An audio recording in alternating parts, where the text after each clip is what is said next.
Usi mai alau whaafofonga o le whaapoponga fo ele nei o Tala Fou Mai Samoa. Awina sa o mai mo oe e lau leiti o whalongolongo le Radio Samoa tasilima iwa tolu amo. Whatalofo e lo tātou tino, i o se mai alau whaafonga. O le whenga ei o le pūlenga o le lakapi Samoa mani whaafitau ni tau tupe. Ua mafua i nei o le tāo fia le fuafuanga e malanga ta miro le tātou au lakapi o le manu Samoa i Europa. E peo na iei le tele tonunga o se teimi o le tausanga nei na fuafua e whaatino ai. O le awhia ai o le tātou utanu e sui o le pūlenga o le tālonga i le rarulangi. I le masina na te nei o iulai na whaatalano ai lea fuafuanga ma le pūlenga o le lakapi Samoa. Lea e awhia ai le komiti whaafoe po le board. Peitai o le so sultasio iulai na ave le tusi. A le taitei fono o le komiti whaafoe le sunga atu i le epa lupe sori aisa i le maria lea ngaoi. I le taitei fono au au le lakapia le lolangi, le fionga to tu mua Sir Bill Beaumont, malongo i ai le whaai unga ua whaia e tau fina malanga le manu Samoa, ona o whaafi tau li tau tupe. O lo whaalia le taitei fono le natusi le taitei fono le lakapia le lolangi, e le to e fia tepa i whaafi tau li tau tupe na fia mua le lakapia le atunuu, ma o le whaai unga ua whaia, e tau fia i le aveo Samoa o se unia se atunuu lai titi, ai whaalu maina i se ngau e a fiai, po le bankrupt. E ui ia tūlanga whainga tātau tupe o lo whengai ma le lakapi Samoa. Ai o lo whaalia le teitei whono le natusi o lo tū mau pere lango i porkala me uma, mo le una ia o le tūlanga le lei o le tālonga i lo tātou tino. O whailoa atu fo i le teitei whono le pūlenga le lakapia le lolangi e le teitei whono le komiti whaafoe le lakapia Samoa. Le sila ane o le pūlenga le tālonga le lolangi nisi a wala i mawhai, o na whesoa soni ai i atunu e peo Samoa, i lati na ina lava le lakapi. E peo si la fio se tasi o tāpenanga o whenga i nei ma le pūlenga o le tālonga, o le whaamana tuina leo le se lautau sanga, talu no o mai le tālonga lakapi i lo tātou utano.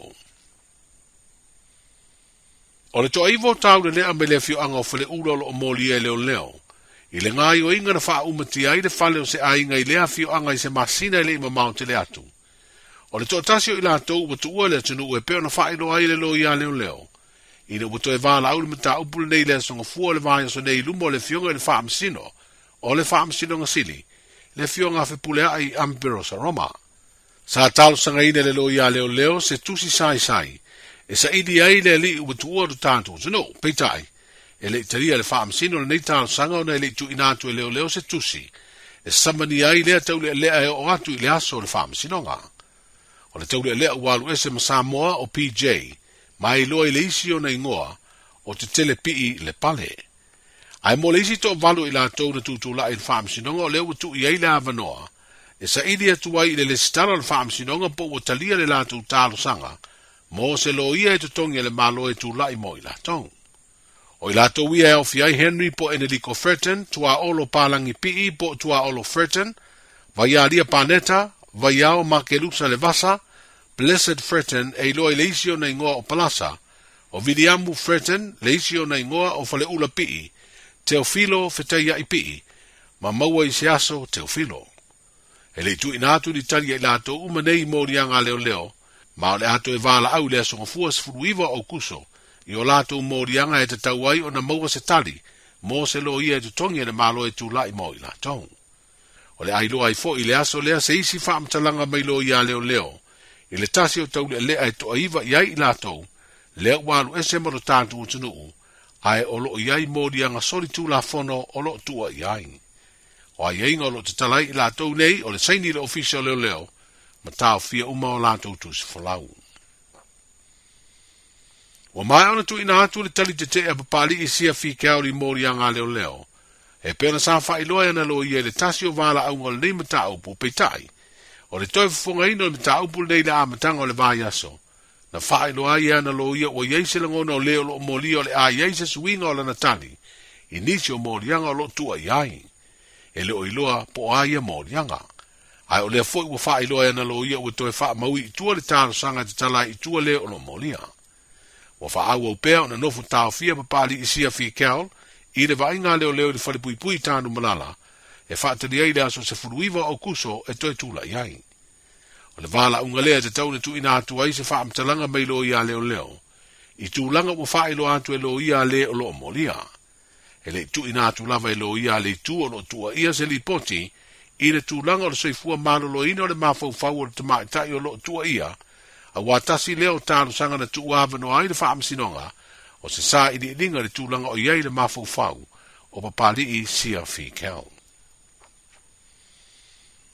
Mo taunu se tasi o fuafuanga le malo i le wha le leo le o nanga tau e le tise lo tātou utinou.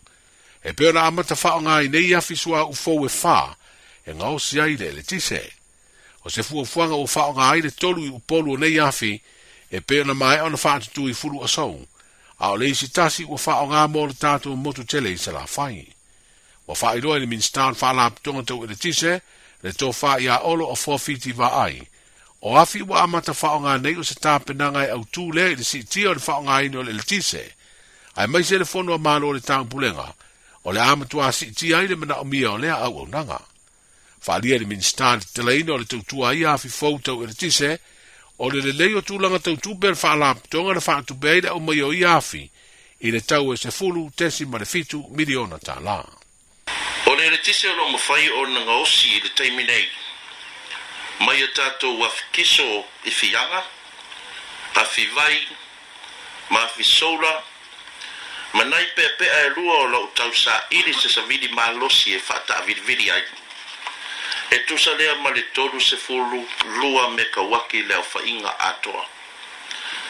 Ai o lona whao ngā ina i ma malo le atunuu i le taimi nei.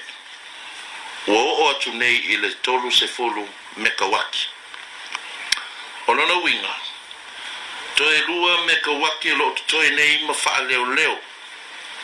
Ma o se tūlanga sa wha pole ina ai le pūlenga, ma mafua i loa.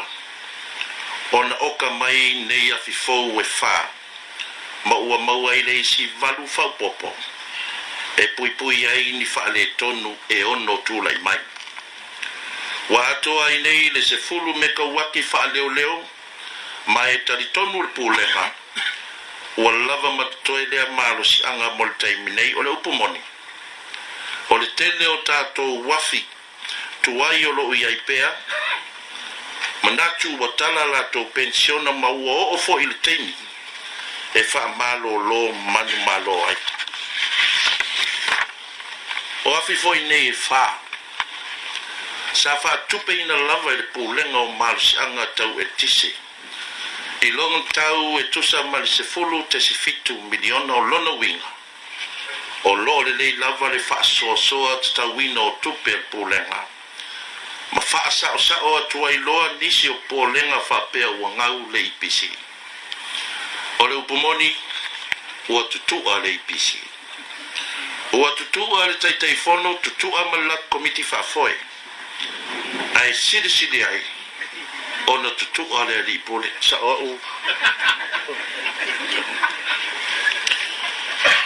e ui na fea ngai le nei pulenga malui tau o le o nanga ai o le nganga fia nei pulenga ua iai se sao tau o tato whainga malo tau ala mai le pulenga o malu si anga tau el tise ile atunu e ala i le whapa uina o le tau el tise tau sanga amata mai le lua felo su tasi se ia pa ia mai le so i se taimi mua talo na fa vai mai le nei fa la tonga le PC e le faia e pesta mena e le fai mo fie fo di fai unga e pe ona sa fa tinoina ona o se lu i fou le pulenga e le masani ai o le lotu tele pea o le au fai ngā ruenga le fionga le li pole ma le pulenga fionga i tei fono ma komiti whafoi ai mai se ia nei o mista ua mawhai ai o na whaatino le nei whaamoe tāua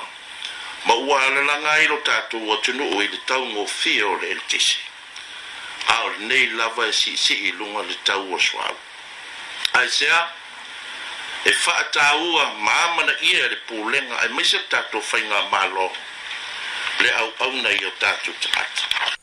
Se vaenga o le saunga le ministan whaalapitonga o le malosi tau e le tise, wa au fiai mga aruenga te tele ma whela ua inga, le tō wha ia olo a fōa fiti wa ai.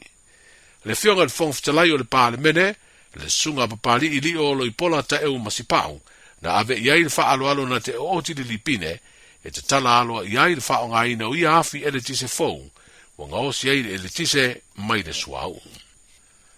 Wa wha mautu nei le ngaluru e whaatasi ai o le la lao malo au whaatasi, e ngā whama porokalame o le ati na ele UNTB, ma le pulenga o te ngata tā whao mai whafo e ala i se seini ngā lima, wa whausi ai se au te singa po se Memorandum of Understanding. E lua tau sanga o le whai ngā paanga, o le awhetu wha i ai le UNDP ma le pulenga o te ngata tā whao, e whaatino ni whainga wha vai e tau la i le wha le leo le ati na o tulisi, ina ia mawhai o na pulea le lein. O lo fuafua i lea whai ngā paanga e wha le lea tūlanga i whaso ta inga, ma isi au nanga tā ua e whaso ta i le ati nae. O le wha urulunga o le official UNDP Samoa, le te maita i a Aliona Nicolita, na sainia le whai ngā paanga ma le ofisa sidi o le pulenga o te ngata tā whao i Samoa, le wharetua le whionga tole a foa pati vaine pe taia te vita. O tala i o le nei aso, soifua.